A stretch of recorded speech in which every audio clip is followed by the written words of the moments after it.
So you want to jump higher and gain weight at the same time? Might sound crazy, not at all. I'm going to make you fly and put on a ton of muscle. Check it out. Your Monday technique work stays the same. In fact, keeping in the 2 up, 1 down jumps is key because you're going to be increasing your mass. This way, you're not going to go through this mass phase and then try to go into plyometrics and have trouble. Try to go into jumping and have trouble. Same with the elasticity. Keeping in the bounding 1 and 2 is actually key. So that stuff stays identical. The difference becomes in the training. Way different, okay? Let's look at the strength workouts. You have 1 strength workout now and 1 mobility workout. But each one is done GVT style, German volume training. That means 10 sets at a given weight. So you would try to work to the target weight I'm giving you, but you would then have to do 10 sets at that weight. So you would finish this program when you could do all 10 sets. So on average, we're looking at, I want you to do about 12 weeks. So maybe if you even started at less, or maybe even if that was easy, we would just adjust it. But again, if you want to put on the weight and jump higher, I think you should do the full 12 weeks of this.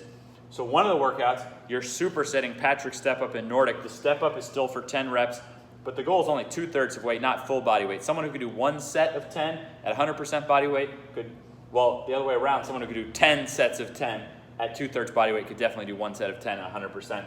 Same with doing 10 sets of 3 Nordics versus just 1 set of 5. So you're warming up to those qualities, or wherever you're at. Maybe you're at an elevated Nordic. Whatever it is, whatever level you can do, you're now doing 10 sets at that level, and then you're finishing with a circuit of calf and tibialis and hip flexor to make sure that as we increase that mass in the bigger muscles, that we can keep up with it. This is super key. Now, this could be done right after, or it could be done on your off day. The point is that the next day is not some big workout. It's optional depending on where you're trying to put your mass. You can do your upper body work. Like I said, if you're totally destroyed, you could save this for the next day. The point is that we really just have 2 much tougher workouts, and then the Wednesday and Saturday is a lot easier than the base version of the program. Now on our mobility day, get ready to pack on a ton of muscle mass from this. Now we're supersetting ATG split squat with seated. Good morning. We're only doing 5 reps on each. We're still working to that half body weight, but again, if you could do that, 10 sets of 5, you could easily do a single set of 10. So the 10 sets of 5 each on those is one of the best ways I've ever seen to pack on mass in a way that's going to make you freakishly bulletproof, healthy, protected. And again, these are estimated numbers that I would like you to achieve. It doesn't mean you can't use less weights than those. It doesn't mean, depending on the person, I won't let you use more. And again, getting in that circuit would be really important after the calf tip hip flexor. So this is a lot tougher than it looks on the whiteboard, okay? And it's going to be so important to send in your form to make sure we do this right.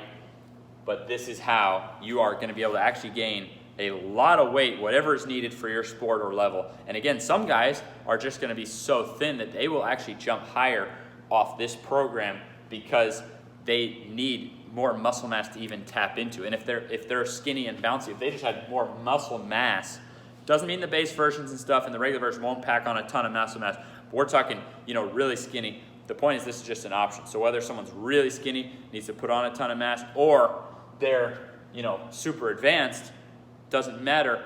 Some guys are super advanced, but maybe they, are 6 foot, 185, shredded, but now they're trying to play safety and they need to be 205 for football or whatever it is. So with all this, diet now becomes much more specific.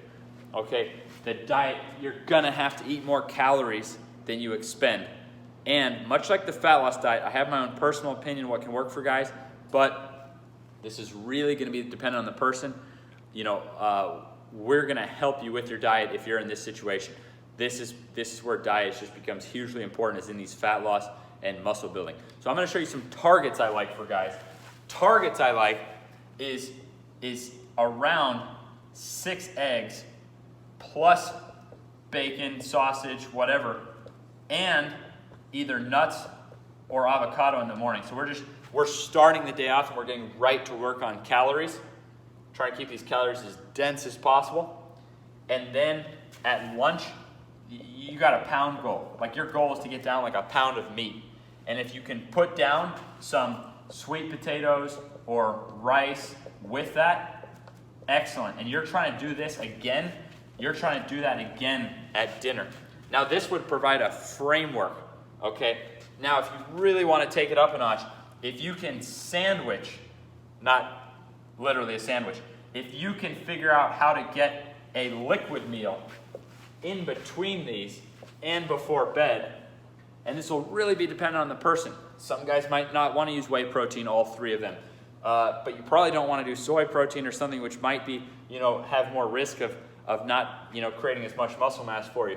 There's a lot of different versions there. Some guys might like it in milk, but other people might not process that much milk. Other people might like fruit. Other people might like coconut milk, which is super high in calorie.